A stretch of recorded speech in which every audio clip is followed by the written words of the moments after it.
You're watching Duct Tape and Popsicle Sticks with Mike and Maria Keiser.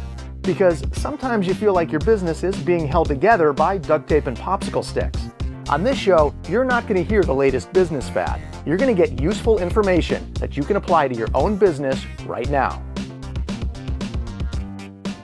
Hello and thanks for watching another earth-shattering episode of Duct Tape and Popsicle Sticks. I'm Mike Keiser, along with a woman who loves to throw rotten apples and scream, "Get out of my yard!" to all the little kids, even when they're just walking down the street, Maria Keiser.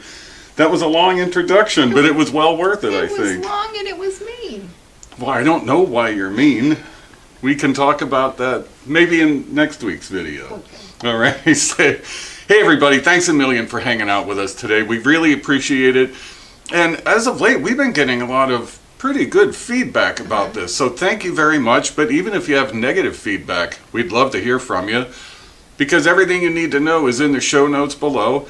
How to get to the other videos, how to get to our old podcast, how to get to our website, all that jazz. So we highly encourage you to visit, but we should probably jump right in. Let's jump right in. So there's a problem that it isn't real common, but it's common enough that we need to talk about it today among business owners. Let's talk about this today. Can we talk? So we're going to use a client, name saved to protect the innocent, whose marketing has really started to take off, generating probably more inbound leads than possibly they've ever seen. Mm-hmm. The problem being, the owner, like so many other business owners, is I'm too busy, managing projects, managing employees, managing existing clients, etc., that the leads are falling through the cracks. They're not being followed up with, which almost makes the marketing side irrelevant. I mean, it's really a shame. It actually makes it worse. It does. Well, it does, because if somebody reaches out to you and you don't respond, that can be worse. I mean, think about how many times you've called a plumber and you don't get a response. Right. We were just talking to somebody who needs a deck built, and the person finally just said, "Sorry, can't do it." Yeah.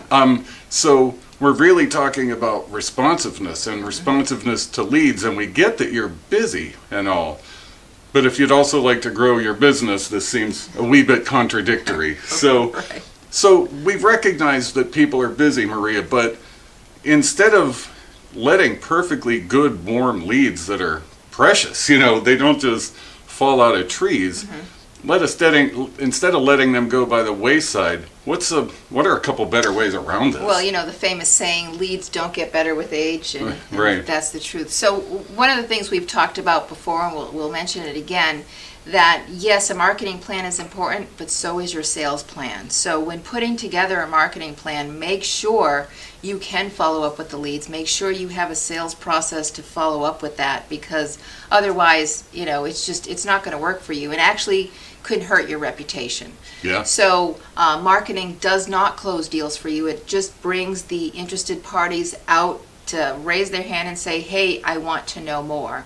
But prospects do need your guidance. They still need help through the buying process. They still have questions they need. Probably more than ever, right? Because we're bombarded with Sure. information. They still, as you just said, they still need a guide. Right. Sorry. Right. So just make sure you, when you create a marketing plan, whether you're putting a marketing plan through us or you're doing your own or you hire someone else, heaven forbid, you set time aside to make sure you can follow up with the leads in an appropriate manner, so they don't feel rushed, so they don't then get a sour taste in their mouth about your company and then start talking badly about you, because that's not the marketing you want. No, it's not. And really, whether you're doing the sales yourself, whether you're hiring somebody, whether you're outsourcing the sales process, it's your responsibility to make sure that selling gets taken care of. Right. If you are the one that's going to be doing the selling, then we ask you to book it just like any other appointment and make it sacred. As sacred as if you were meeting with your best client. If you need to book in selling time,